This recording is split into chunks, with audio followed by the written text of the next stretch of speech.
നമസ്കാരം. വരണം.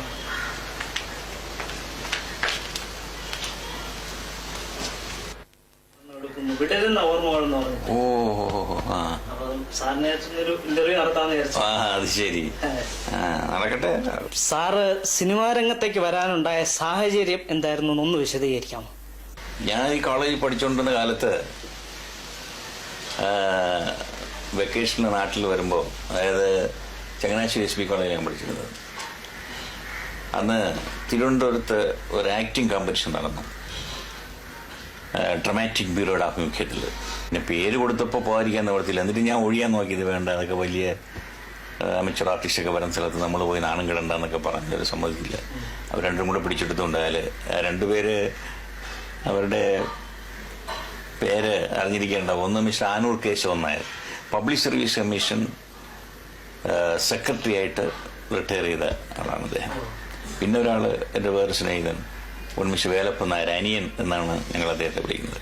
പിന്നെ ഇവർ രണ്ടും കൂടെ നമ്മളെ നിർബന്ധിച്ചാണ് ട്രിവാൻഡ്രത്ത് കൊണ്ടുപോയത്. ഇതൊന്നും അവിടുത്തെ ഈ ആക്ടിങ് കോമ്പറ്റീഷൻ എന്ന് പറയുന്നത് 9 മിനിറ്റ് തരും. ഈ 9 മിനിറ്റിൽ 3 രസം അഭിനയിച്ച് കാണിക്കണം: ശോകം, രൗദ്രം, ഹാസ്യം. ശോകം ഒരു 3 മിനിറ്റ് അഭിനയിച്ചത് ഹരിശ്ചന്ദ്ര മഹാരാജാവ് നാടും വീടും കൊട്ടാരവും ഒക്കെ ഉപേക്ഷിച്ച് പോകുന്നത്. അത് കഴിഞ്ഞ് രൗദ്രം, ഇയാൾ വളരെ ആത്മാർത്ഥമായി സ്നേഹിച്ച ഒരു കാമുകിയെ കാണാൻ പെട്ടെന്ന് ചെല്ലപ്പോൾ അവൾ വേറൊരുത്തിനാണ് സല്ലപിച്ചുകൊണ്ടിരിക്കുന്നു. അത് ഇയാൾക്ക് ദേഷ്യം വന്നു. ഇയാൾ അവിടെ കുറെ ഷൗട്ട് ചെയ്ത് കുറെ ഡയലോഗ്സ് പറയും. അത് ഇഷ്ടം പോലായിരുന്നു. ഞാൻ തന്നെ പറഞ്ഞതാ, അപ്പൊ തോന്നി തട്ടി വിട്ടുന്നേ ഉള്ളൂ. അത് കഴിഞ്ഞ് ഹാസ്യം. ഹാസ്യം ഈ SP പിള്ള, മുതുകുളം അവരുടെ കാലഘട്ടമായിരുന്നു. അവരെ ഇമിറ്റേറ്റ് ചെയ്തുകൊണ്ട് അങ്ങനെ ഉള്ള വേറെ ഇത് കാണിച്ചു. അവസാനം റിസൾട്ട് വന്നപ്പോൾ എനിക്കായിരുന്നു ഫസ്റ്റ് പ്രൈസ്. ഫസ്റ്റ് പ്രൈസ് കിട്ടിയപ്പോൾ പിറ്റുന്ന പേപ്പറിൽ പേരൊക്കെ വന്നു. ഓരോരുത്തരായി ക്ഷണിക്കാൻ തുടങ്ങി. അന്ന് തന്നെ CA പരമേശ്വരൻ പിള്ള അദ്ദേഹം എന്നെ വിളിച്ചു പറഞ്ഞു, have you taste for films, then I will give A letter, you will see A gentleman. അങ്ങനെ CA തന്ന ഈ എഴുത്തുമായിട്ട് ഞാനൊരു പ്രൊഡ്യൂസർ പോയി കണ്ടു. Mister KM Menon. ആ കാലഘട്ടത്തിലൊരു വലിയ പ്രൊഡ്യൂസറാണ്. അപ്പോൾ അദ്ദേഹം ത്യാഗസിംഹം എന്ന പടം എടുത്തുകൊണ്ടിരിക്കുന്ന അവസരം. അത് പടം, അതിൻ്റെ കഥ എഴുതി K. ബാലകൃഷ്ണനാണ്. K. ബാലകൃഷ്ണൻ എനിക്ക് നേരത്തെ പരിചയമുള്ള ആളാണ്. അപ്പോൾ അതിൽ ഒരു പ്രാധാന്യം എന്തെന്ന് വെച്ചാൽ സത്യനും ഞാനും കൂടെ അഭിനയിക്കുന്ന ഒരു പടമാണ്. ആദ്യമാണ് മിസ്റ്റർ സത്യൻ ഞാനും കൂടെ ഒരുമിച്ച് പരിചയപ്പെടുന്നതും ഒരുമിച്ച് അഭിനയിക്കുന്ന പടം. പക്ഷെ ഞങ്ങൾ റിഹേഴ്സലൊക്കെ നടത്തി വെച്ചു. അദ്ദേഹത്തിന്റെ ഒരു 2000-3000 അടി എടുത്തു മിസ്റ്റർ സത്യന്റെ. എന്റെ എടുക്കാൻ സാധിച്ചില്ല ഈ ത്യാഗസിംഹം എന്ന പടത്തിൽ. അപ്പോൾ അങ്ങനെ ഇരുന്നപ്പോഴാണ് എനിക്ക് സേലത്ത് നിന്ന് ഒരു ടെലഗ്രാം കിട്ടുന്നത്, മരുമകൾ എന്ന് പറഞ്ഞ ഈ മലയാള പടത്തിലെ കഥാനായകനായിട്ടാണ്. അങ്ങനെ ആ ടെലഗ്രാം കിട്ടി. ഞാൻ നേരെ അവിടെ ചെന്നു. സേലത്താണ് ആദ്യമായിട്ട് ഹരിശ്രീ കുറിക്കുന്നത്, തമിഴ്നാട്ടിലാണ്, സേലം രത്ന സ്റ്റുഡിയോ. അവിടെ ചെന്നു, ഡയറക്ടറെ പരിചയപ്പെടുത്തി. മിസ്റ്റർ ചാരി എന്ന് പറയുന്ന ഒരാൾ. പടം അഭിനയിച്ചു. കുറച്ച് ദിവസം എനിക്ക് അവിടെ നിൽക്കാൻ സാധിച്ചുള്ളൂ. ഒരു ഹോം സിക്നസ് ഒന്ന് ഞാൻ തിരിച്ചു വന്നു. ആ പടം ശരിയായിട്ട് കംപ്ലീറ്റ് ചെയ്യാനൊന്നും എനിക്ക് സാധിച്ചില്ല. പടം റിലീസായി ഭയങ്കര ഫ്ലോപ്പായി. പടം വലിയ പരാജയമായി. പക്ഷേ ഇത് ഇറങ്ങുന്നതിന് മുമ്പ് എന്നെ KNK ആലപ്പുഴ ശ്രീ കുഞ്ചാക്കോ ശ്രീ കോശി രണ്ടുപേരുണ്ട്. കുഞ്ചാക്കോ കോശി, KNK. അവർ ജീവിത നൗകയൊക്കെ എടുത്ത് വലിയ പ്രസിദ്ധീകരിക്കുന്ന അവസരം. അപ്പൊ അവരുടെ നെക്സ്റ്റ് പടമാണ് വിശപ്പിന്റെ വിളി. അതിലെന്നെ നായകനായിട്ട് വിളിച്ചു. അതിൽ കോൺട്രാക്ട് സൈൻ ചെയ്തു. അത് മലയാളം, തമിഴ്, തെലുങ്ക് അങ്ങനെ 3 വർഷമാണ്. 3 ഞാൻ തന്നെ ഹീറോ. അന്ന് തെലുങ്കും തമിഴൊന്നും അറിഞ്ഞില്ല, എന്നാലും പറഞ്ഞ് കാണാതെ പഠിക്കും. ഇപ്പോൾ ഉള്ള ഈ ചില ആർട്ടിസ്റ്റൊക്കെ മലയാളത്തിൽ അഭിനയിക്കുന്ന മാതിരി. അത് കഴിഞ്ഞ് അച്ഛൻ എന്നൊരു ഒരു അച്ഛൻ എന്ന് പറഞ്ഞൊരു പടം. അതും മലയാളവും തമിഴും തെലുങ്കും.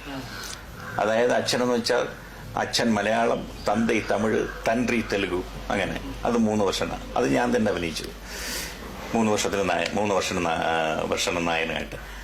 അത് 2 പടവും വലിയ ഹിറ്റ് പടമായിരുന്നു. വലിയ ഹിറ്റായിരുന്നു. 2 പടങ്ങളും വലിയ ഹിറ്റായിരുന്നു. അതോടെ തുടർച്ചയായിട്ട് പടങ്ങൾ വന്നു തുടങ്ങി. മെറിലാൻഡ് എന്നെ വിളിച്ചു. ശ്രീ P. സുബ്രഹ്മണ്യം അങ്ങോട്ട് വിളിച്ചു.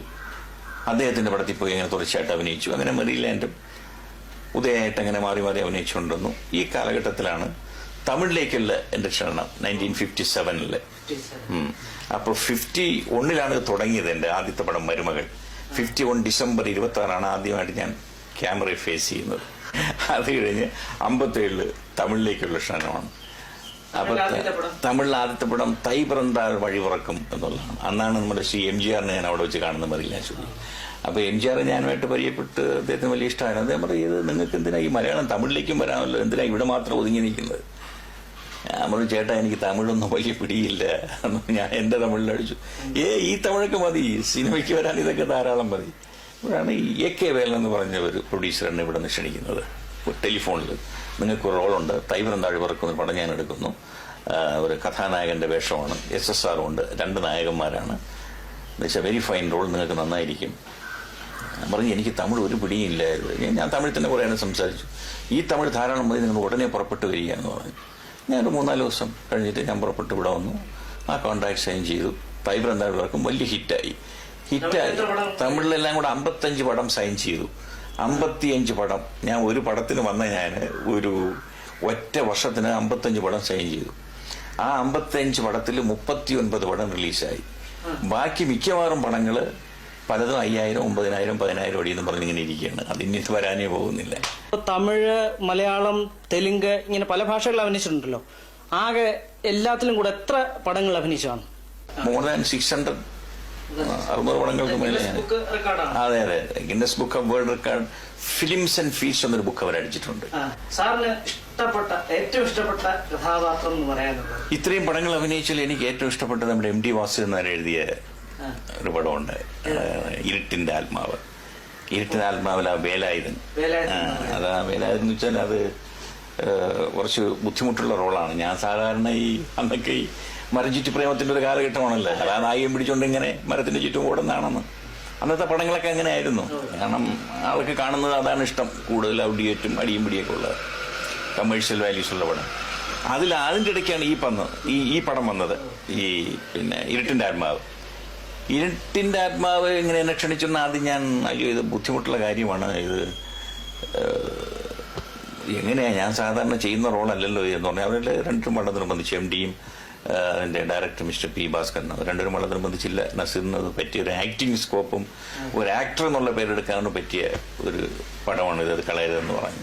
അതിന് ഓൾ ഇന്ത്യ സർട്ടിഫിക്കറ്റ് കിട്ടിയതിന്. അങ്ങനെ അത് വലിയ ഉപേക്ഷണം ഉണ്ടാക്കിയ പടമാണ് ആ കാലഘട്ടത്തില്. ആരാ ഉണ്ണി വരുന്നത്?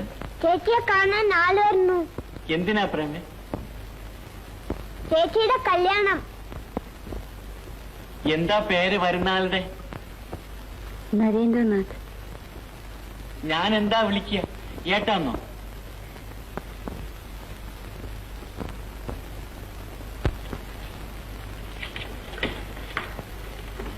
അമ്മുക്കുട്ടി, കല്യാണം കഴിഞ്ഞാൽ പ്രേമ എവിടെയാ പാർക്കുക? ചെറിയച്ഛൻ വലിയ വീടുണ്ടാക്കി കൊടുക്കും അവിടെ. എന്താ ആലോചിക്കണേ? താശമ്മാവിന്റെ നിധി കിട്ടിയിരുന്നെങ്കിലേ എത്ര നന്നായിരുന്നു. നിധി കിട്ടിയിട്ട് എന്താ ചെയ്യാ?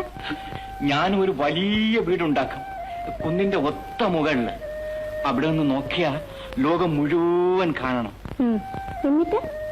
എന്നിട്ടെന്താ, ഞാൻ അവിടെ ഇങ്ങനെ സുഖമായിട്ട് താമസിക്കും. തനിച്ചോ? അമ്മക്കുട്ടിയും താമസിക്കൂ.